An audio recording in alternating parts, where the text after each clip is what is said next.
ವಿಶ್ವದ ಪ್ರತಿ ಹಾದುಹೋಗುವ ಸೆಕೆಂಡಿಗೆ ಸರಾಸರಿ 9500 ಕಮರ್ಷಿಯಲ್ ವಿಮಾನಗಳು ಗಾಳಿಯಲ್ಲಿರುತ್ತದೆ. ಲೈವ್ ಪ್ಲೇನ್ ಟ್ರ್ಯಾಕರಲ್ಲಿ ನೋಡಿದರೆ ಇಡೀ ವರ್ಲ್ಡ್ ಮ್ಯಾಪ್ ನೊಣಗಳಂತೆ ವಿಮಾನಗಳಿಂದ ತುಂಬಿದೆ. ಆದರೆ ವಿಶ್ವ ಭೂಪಟದಲ್ಲಿ ನಮಗೆ ಒಂದೇ ಒಂದು ವಿಮಾನವು ಕಾಣದ ಕೆಲವು ತಾಣಗಳಿವೆ. ನಮಗೆ ಅನ್ನಿಸೋ ಪ್ರಕಾರ ವಿಮಾನ ಬಹುಶಃ ಉದ್ದೇಶಪೂರ್ವಕವಾಗಿ ಈ ತಾಣಗಳನ್ನು ತಪ್ಪಿಸುತ್ತದೆ ಎಂದು.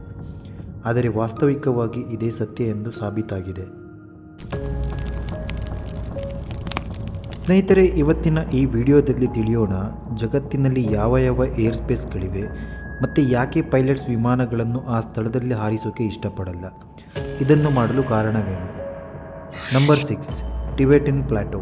ಪೈಲಟ್ಗಳು ತಪ್ಪಿಸುವ ಯಾವುದೇ ದೊಡ್ಡ ಭೂಪ್ರದೇಶವು ಜಗತ್ತಿನಲ್ಲಿ ಇಲ್ಲ. ಟಿಬೆಟನ್ ಪ್ಲಾಟೋ 25 ಲಕ್ಷ ಸ್ಕ್ವೇರ್ ಫೀಟ್ನಷ್ಟು ಹರಡಿದೆ. ಇದನ್ನು ಸುಮಾರು 9 ದೇಶಗಳು ಪಾಲು ಮಾಡಿಕೊಂಡಿದೆ.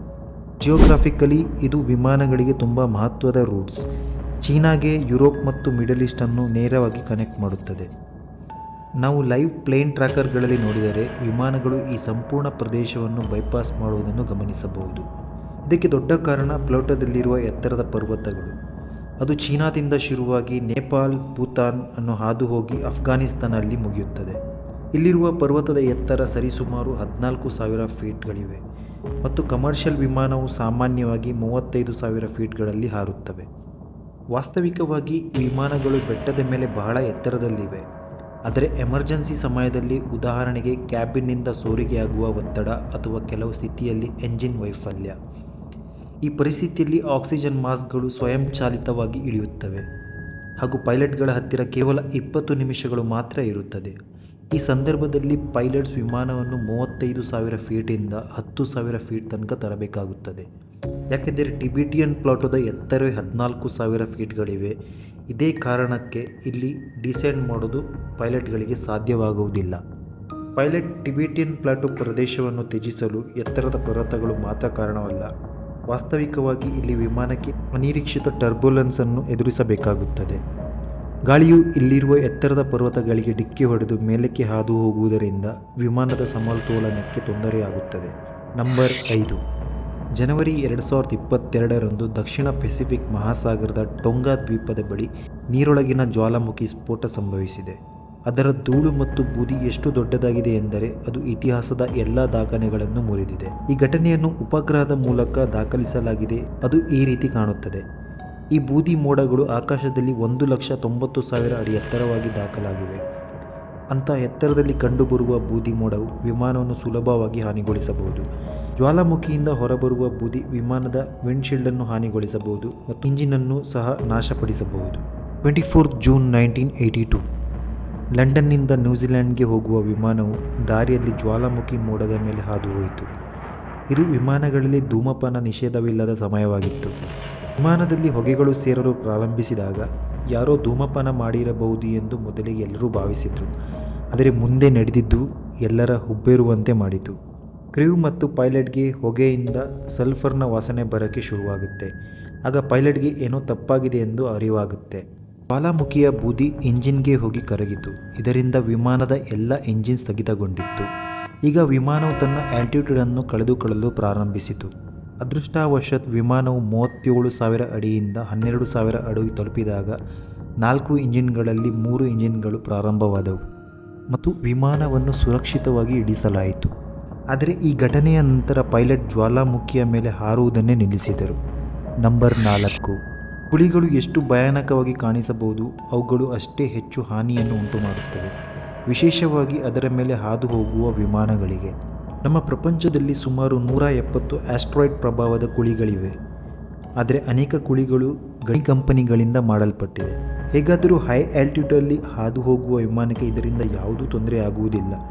ಆದರೆ ಲೋ ಆಲ್ಟಿಟ್ಯೂಡಲ್ಲಿ ಇದರ ಮೇಲೆ ಹಾದು ಹೋಗುವುದೆಂದರೆ ಅಪಾಯಕ್ಕೆ ತಪ್ಪಿದ್ದಲ್ಲ. ಏಕೆಂದರೆ ಅದು ವಿಮಾನವನ್ನು ಅಥವಾ ಹೆಲಿಕಾಪ್ಟರನ್ನು ತನ್ನೊಳಗೆ ಎಳೆದುಕೊಳ್ಳಬಹುದು. ವಾಸ್ತವಿಕವಾಗಿ ಕುಳಿಗಳು ಎಷ್ಟು ಆಳವಾಗಿರುತ್ತೋ ಅದರ ತಳಬದಿಯೂ ಅಷ್ಟೇ ಬಿಸಿಯಾಗಿರುತ್ತದೆ. ಕುಳಿಗಳು ತಳದಿಂದ ಬಿಸಿ ಗಾಳಿ ಮೇಲಿನ ಕಡೆ ಟ್ರಾವೆಲ್ ಮಾಡುತ್ತದೆ ಮತ್ತು ಹೊರಗಿನ ತಂಪಾದ ಗಾಳಿ ಕುಳಿಗಳ ಒಳಗೆ ಹೋಗುತ್ತದೆ. ಬಿಸಿ ಮತ್ತು ತಂಪು ಗಾಳಿಯ ಅದಲು ಬದಲುವಿಕೆಯಿಂದ ಕುಳಿಗಳು ಒಳಗೆ ವರ್ಟೆಕ್ಸ್ ಎಫೆಕ್ಟ್ಸ್ ಹುಟ್ಟುತ್ತದೆ. ಇದರಿಂದ ಎಳೆದುಕೊಳ್ಳುವ ಶಕ್ತಿ ಉಂಟಾಗುತ್ತದೆ. ಇದರಿಂದ ಕುಳಿಗಳಿಗೆ ಹೊರಗೆ ಅನ್ಯೂಸ್ಯುವಲ್ ಸ್ಟ್ರೇಂಜ್ ಟರ್ಬುಲೆನ್ಸ್ ಶುರುವಾಗುತ್ತದೆ. ಇದೇ ಕಾರಣ ಪೈಲಟ್ ತನ್ನ ದಿಕ್ಕನ್ನು ಬದಲಾಯಿಸುತ್ತಾರೆ. ನಂಬರ್ 3. ನಾರ್ತ್ ಕೊರಿಯಾದ ವಾಯು ಪ್ರದೇಶವನ್ನು ಅತ್ಯಂತ ಅಪಾಯಕಾರಿ ಎಂದು ಪರಿಗಣಿಸುವ ವಿಶ್ವದ ಏಕೈಕ ದೇಶಗಳಾಗಿವೆ. ಏಕೆಂದರೆ ನಾರ್ತ್ ಕೊರಿಯಾದ ಸೇನೆಯು ಮಾಹಿತಿ ನೀಡದೆ ಎಲ್ಲೆಂದರಲ್ಲಿ ಮಿಸೈಲ್ಸ್ ಉಡಾಯಿಸುತ್ತಾರೆ. ಬರೀ ನಾರ್ತ್ ಕೊರಿಯಾ ಅಲ್ಲದೆ ಇವರು ಆಗಾಗ ಜಪಾನಿನ ಸಮುದ್ರಕ್ಕೂ ಮಿಸೈಲ್ ಫೈರ್ ಮಾಡ್ತಾ ಇರ್ತಾರೆ. ಸಾಮಾನ್ಯವಾಗಿ ಅಂಥ ಪರಿಸ್ಥಿತಿಯಲ್ಲಿ ಅದನ್ನು ಕೆಲವು ದಿನಗಳ ಮುಂಚಿತವಾಗಿ ಘೋಷಿಸಲಾಗುತ್ತದೆ ಮತ್ತು ಗುಂಡು ಹಾರಿಸುವ ಮೊದಲು ಎಲ್ಲ ವಿಮಾನಗಳನ್ನು ರೇಡಿಯೋ ಕಾಂಟ್ಯಾಕ್ಟ್ ಮೂಲಕ ಸಂಪರ್ಕಿಸಿ ತಿಳಿಸಲಾಗುತ್ತದೆ. ಇದಕ್ಕಾಗಿಯೇ ನಾರ್ತ್ ಕೊರಿಯಾವನ್ನು ದಾಟಬೇಕಾದ ಕಮರ್ಷಿಯಲ್ ವಿಮಾನಗಳು ಈಗ ಅದನ್ನು ಬೈಪಾಸ್ ಮಾಡಲು ಇದು ಪ್ರಮುಖ ಕಾರಣವಾಗಿದೆ. ನಂಬರ್ 2. ಸೌದಿ ಅರೇಬಿಯಾದ ಪವಿತ್ರ ಸ್ಥಳ ಮಕ್ಕಾ ಪ್ರಪಂಚದಾದ್ಯಂತ ಮುಸ್ಲಿಮರ ಪ್ರಮುಖ ಪ್ರಾರ್ಥನೆಯ ಸ್ಥಳವಾಗಿದೆ.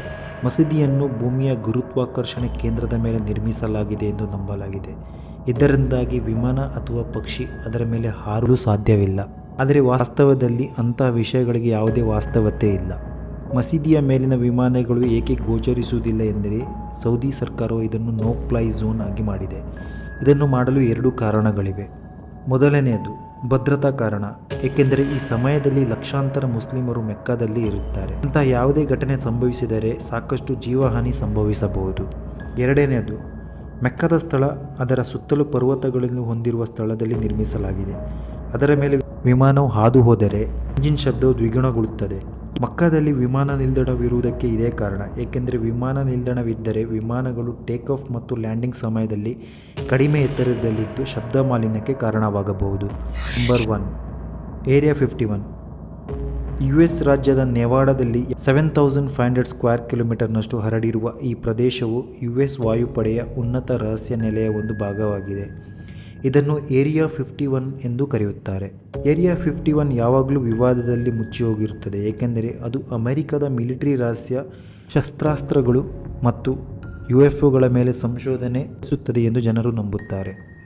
ಈ ರಹಸ್ಯ ನೆಲೆಯನ್ನು ನೆಲಮಟ್ಟದಿಂದ ಕಾಣದಿದ್ದರೂ ಏರಿಯಾ 51ರ ತೊಳಭಾಗವನ್ನು ವಿಮಾನದಿಂದ ಸುಲಭವಾಗಿ ನೋಡಬಹುದಾಗಿದೆ. ಯಾವುದೇ ವಿಮಾನವು ಅದರ ಮೇಲೆ ಹಾದು ಹೋಗಲು ಪ್ರಯತ್ನಿಸಿದರೆ ಮೊದಲು ಆತ ಆ ದಿಕ್ಕನ್ನೇ ಬದಲಾಯಿಸಬೇಕು. ಪೈಲಟ್ ಇನ್ನೂ ಪಾಲಿಸದಿದ್ದರೆ ಅದನ್ನು ಹೊಡೆದುರುಳಿಸುವ ಅಧಿಕಾರವು USA ಏರ್ಫೋರ್ಸ್ ಹೊಂದಿದೆ ಎಂದು ನೆನಪಿನಲ್ಲಿಡಿ. ನಮ್ಮ ಚರಿತ್ರೆಯ ವಿಡಿಯೋಗೆ ಹೆಚ್ಚಿನ ಪ್ರೀತಿ ಮತ್ತು ಲೈಕ್ಸ್ ನೀಡುತ್ತೀರಿ ಎಂದು ಭಾವಿಸುತ್ತೇನೆ. ಧನ್ಯವಾದ.